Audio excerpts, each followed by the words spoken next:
Innal hamdalillah nahmaduhu wa nasta'inuhu wa nastaghfiruh wa na'udzu billahi min syururi anfusina wa min sayyiati a'malina.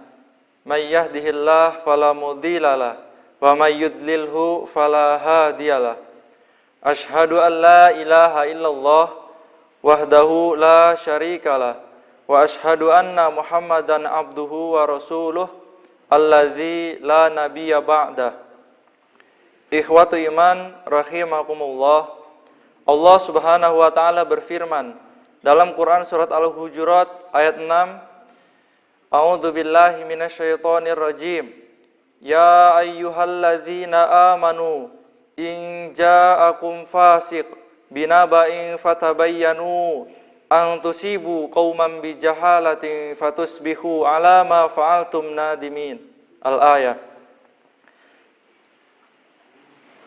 Pada ayat ini Allah Subhanahu wa taala mewajibkan kepada kita agar senantiasa cermat dan teliti terhadap berita tentang keburukan ataupun kejelekan orang lain, organisasi ataupun lembaga.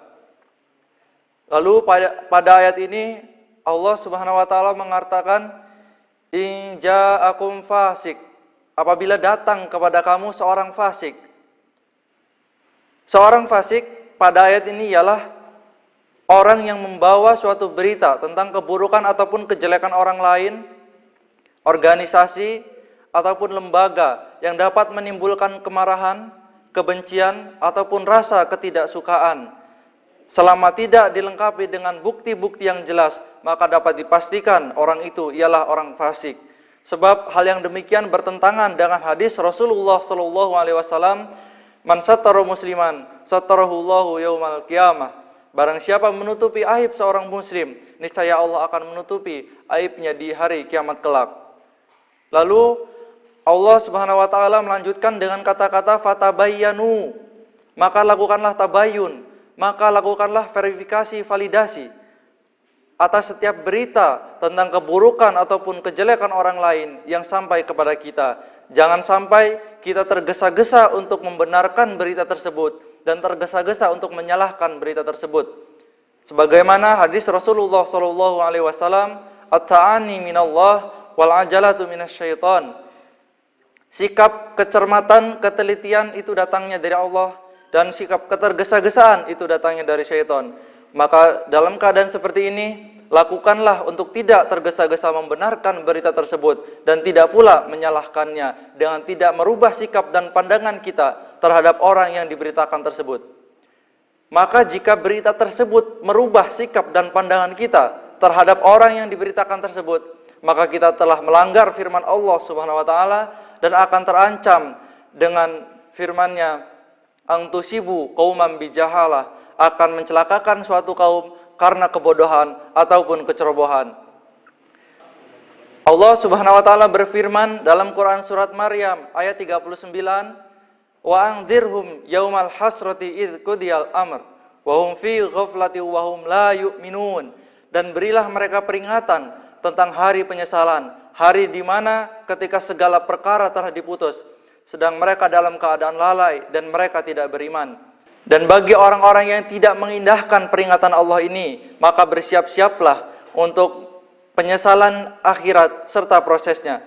Sebagaimana hadis Rasulullah SAW, pada suatu hari Rasulullah pernah bertanya kepada para sahabat, atadruna mal muflis?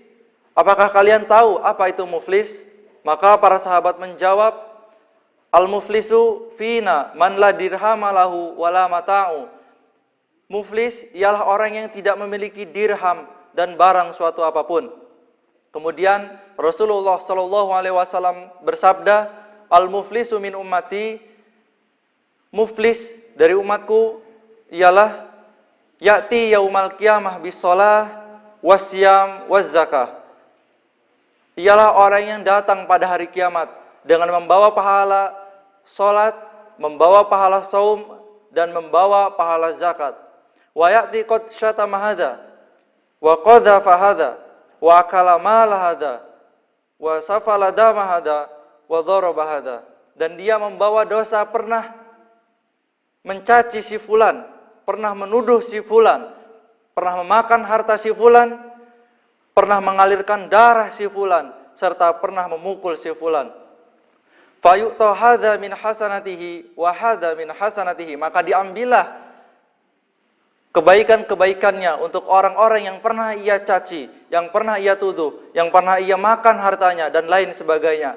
Fa in faniyat hasanatuhu qabla man yuqda alaihi, maka apabila telah habis kebaikannya padahal belum selesai dibayar kejelekan-kejelekannya, fayu'ta hadza min khotoyahu, maka diambillah keburukan-keburukan dari orang yang pernah ia caci, orang yang pernah ia tuduh, orang yang pernah ia makan hartanya dan lain sebagainya. Kemudian faturihat alaihi, kemudian dicampakkan kepadanya, tsumma turihan nar, kemudian ia dilemparkan ke neraka. Ikhwatu iman rahimakumullah, pada zaman sekarang ini seiring perkembangan teknologi informasi yang semakin pesat, bahkan hampir tanpa kontrol, memudahkan orang untuk membuat suatu berita tentang keburukan orang lain dan menyebarkannya. Padahal tidak setiap orang yang menerima berita tersebut memiliki kemampuan untuk melakukan tabayun, memiliki kemampuan untuk melakukan verifikasi dan validasi terhadap berita yang sampai kepadanya. Oleh karena itu, menghadapi keadaan yang seperti ini, maka ambillah sikap bijaksana untuk tidak tergesa-gesa membenarkan berita tersebut dan tidak pula tergesa-gesa untuk menyalahkan berita tersebut, dengan tidak merubah sikap dan pandangan kita terhadap orang ataupun organisasi yang diberitakan tersebut. Ikhwatu iman rahimakumullah, semoga kita terhindar dari menjadi hamba Allah yang muflis karena kebaikannya lebih sedikit daripada keburukannya, dan semoga kita terhindar dari menjadi hamba Allah yang terancam dengan firman-Nya, wahum fi ghaflati wahum la yu'minun. Demikian yang dapat saya sampaikan, kurang dan lebihnya saya mohon maaf. Ditutup dengan doa, Rabbana atina fid dunya hasanah wa fil akhirati hasanah wa qina adzabannar. Wassalamualaikum warahmatullahi wabarakatuh.